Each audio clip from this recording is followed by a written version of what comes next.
As most of us were discussed about the construction of wind and solar farms, the first thing that pop out in our mind are renewable power generation that prevent changes to the environment. But according to a study published, building wind and solar farms in the Sahara Desert can increase rainfall and make more plants grow. This local enhancement is scale dependent and is particular to the Sahara, with small impacts in other deserts. The Sahara Desert is the largest desert in the world. Typically, the Sahara landscape experiences extremely limited to virtually no rainfall, powerful and capricious winds and wide temperature ranges. In the summer, daytime air temperatures across the Sahara often soar to well over 100 degrees Fahrenheit. Under the clear skies, the temperature may fall 40 degrees or more during an evening. In the winter, freezing temperatures may occur in the northern Sahara, and milder temperatures across the southern Sahara. Snow may fall occasionally in some of the higher mountain ranges and rarely on the desert floor. Given the Sahara covers about 9 million square kilometers, if every inch of the desert received full sun energy, more than 22 billion gigawatt-hours will be generated a year. It means that a hypothetical solar farm that covered the entire desert would produce 2,000 times more energy than even the largest power stations in the world, which generate barely 100,000 gigawatt-hours a year.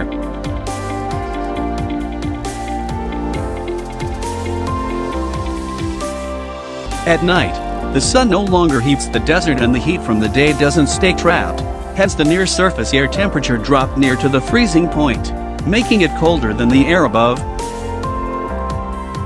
The construction of wind farm causes significant regional warming on near-surface air temperature as the wind turbines enhance the vertical mixing and bring down warmer air from above to the lower levels.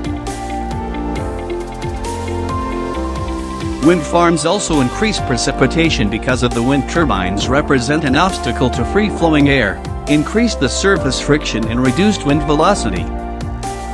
The difference in pressure between the Sahara and surrounding areas causes wind to flow there.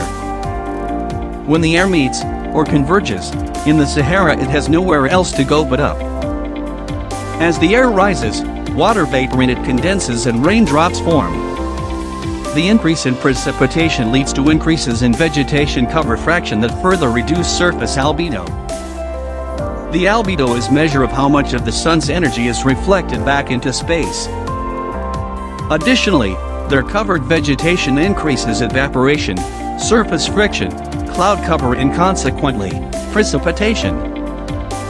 The increased evaporation, which partially compensates the increased net surface solar radiation, also plays an important role in local precipitation enhancement. A slight cooling is observed in the wetter Sahel region because recovered vegetation increases evaporation and decreases sensible heat flux. Solar panels directly reduce surface albedo, meaning more solar radiation is absorbed and less of the sun's energy is reflected back into space. This causes the land surface to warm up. Warmer air, heated by the panels, simply rises. However, this also promotes low pressure, causing air to flow there, converge and rise. A controlled experiment conducted revealed a 50% increase in precipitation is observed in solar farm locations in the Sahara, and an increase of 0.57 millimeters per day is recorded in the Sahel. The precipitation increase induced by either wind or solar farms, in turn, increases vegetation cover and leaf area index, leading to further reduction in albedo and increase in roughness, both of which help organize the moisture convergence that drives the change in precipitation.